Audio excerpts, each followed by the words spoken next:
Are you going to ask? You prompt. All right, we're back live at the site of Brunswick Town, Fort Anderson State Historic Site with Jim McKee. We had a little bit of an interruption there.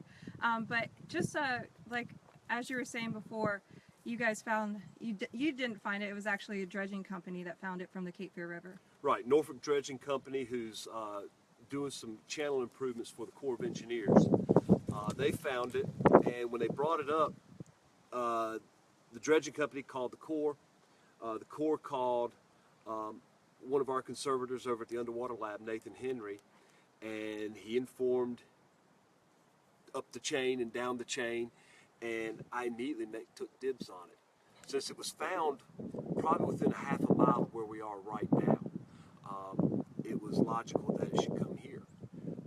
But what's going to be so unique about this is the first opportunity that an artifact like this will actually be conserved on site. So now that the gun is here, really, unless something catastrophic happens, there's no reason for it to ever leave again. Right. Well, you guys are going to be doing the actual restoration on site, and this will be the first ever restoration of its kind on site. What are you guys going to be looking for when you go in for this into the cannon and try and look and see? Well, what we're going to be looking for is any identifying markings on it that'll give us a clue as to what nationality it is, and try to nail down its exact age.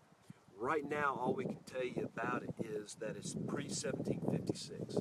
We know it's pre-1756 based on the location of the trunnions. The trunnions are basically the shoulders that this tube will sit on its carriage. If you look at the big gun behind me, you can see how it would sit on the carriage. But there could be identifying marks such as inspector's marks. It may be somewhere back here towards the breech. There may be, some decoration up between the trunnions, any weights, numbers, any number of markings that could possibly be on here that might identify it. We've found a few features on it. You've got the breech ring right here. You've got an astragal right here, which is basically a reinforce for the tube. Possibly another one over in here, here, and here for the muzzle. Another feature we've got on it, you'll note that there's a nice little chunk of the muzzle missing. We think possibly any number of things could have happened. It could have been knocked off after it went off a ship. It could have been a casting flaw in the gun, and the barrel actually burst on firing. So any number of things could have happened. I kind of lean towards the bursting while it's being fired theory, just because of the concretion that's around the seam here. It's very similar to what's in the bore. The bore is also fairly clean. In other words, this gun is empty. A lot of guns that are found, for example, on the Queen Anne's Revenge, some of those guns were still loaded. It was tradition on naval vessels to sometimes keep their guns loaded. But this one had already been fired or it had been cleaned, which leads you to believe maybe it did burst. Also, with the bursting theory, the location it was found is, from what I've been told, is close to where they believe the location of the Fortuna is. And the Fortuna was the Spanish ship that exploded in September of 1748 during the Spanish attack on the town. If we can prove this is a gun that came off the Fortuna and that burst during the fighting, well, much pun intended, but we may have our smoking gun. All right. But again, too early to tell on that one. That's completely wishful thinking at this point. Right. Well, tell us a little bit about the restoration process that you're going to have to go through here at the site over the next year, maybe 2 years, maybe even longer, depending on. Maybe even 3, yeah. Basically, what we're going to do is I'm basically watering my gun. As long as we keep it wet right now, we're having a tank constructed for it. The tank will actually go on our patio, so it'll be visible to the public throughout the whole process. but we'll have a conservation tank made for it. The gun will go inside that, and we'll perform electrolysis on it. And again, that'll take anywhere from maybe 2 upwards of 3 years to do. But prior to that, like I said, we'll keep it wet, we'll keep it wrapped in the burlap. But before we put it in the tank, we'll get off all this mud that's still on it, and just then give it another examination, and just like I said, keep it damp, put it in. All right. And you guys have several people that are going to be coming in, I'm sure, over the next few months or so to take a look at this new discovery. Will people be able to see it on the site as the restoration process is going through? Yes, that's the beauty of this. Not only is it the first time this type of work will be done on the site, but it'll be in full public view the whole time. It will have it behind you on the patio. We'll have pieces. We'll have a wooden tank, but we'll have plexiglass so people will be able to see it the whole time. And since we're using electricity, they won't be able to put their hands in it. It's not going to electrocute anybody, but still.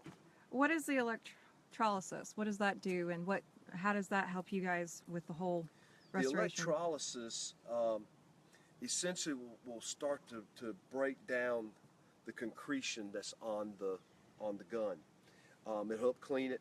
It'll also help remove the chlorides, basically the salts that are in it. Salt is probably the biggest killer of iron because it gets in and it'll actually break it down from the inside. It's super rust. But the concretion, that's what this is on the outside. It is a mixture of sand, mud, and actually rust from the gun.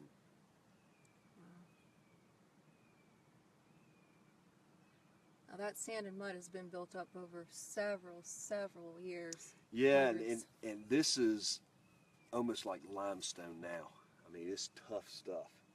It's similar to this is a small scaled down version of the work that was done on the Huntley, the Confederate submarine in Charleston. Okay.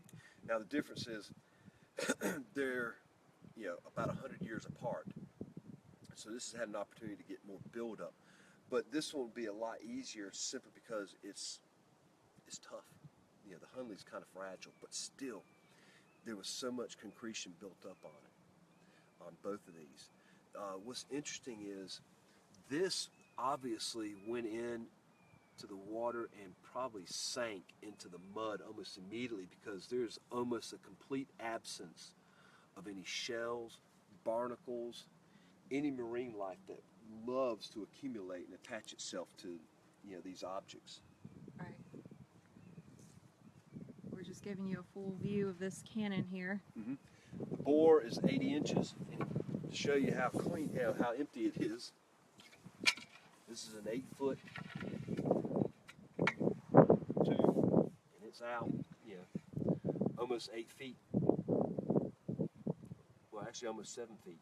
Yeah, it's about 4 inches short, so it's 80 inches from the muzzle here. The base ring is 7 feet exactly, and then another 9 inches to the end of the knob, which makes it 93 inches. So it's a good sized gun. And again, with the bore size, this right here, this diameter is 4 inches. Leads me to believe it may be a 9-pounder gun. And 9-pounder is the size of the ball that was shot, the solid shot. Could be a 6, but like I said, what's confusing is the trunnion diameter is 3.5 inches, but the bore measurement we're getting is 4 inches. So it could be a 6-pounder, could be a 9-pounder. We'll know more once we really do a firm investigation of it. Okay. All right. Well, thank you so much for having us out here today. This is My a pretty pleasure. amazing discovery that you guys have here. Yeah, Again, looking forward to it. This is a colonial-era cannon that was recovered by a dredging company from the Cape Fear River. More on this story can be found at portcitydaily.com. Thank you, Jim. Thank you.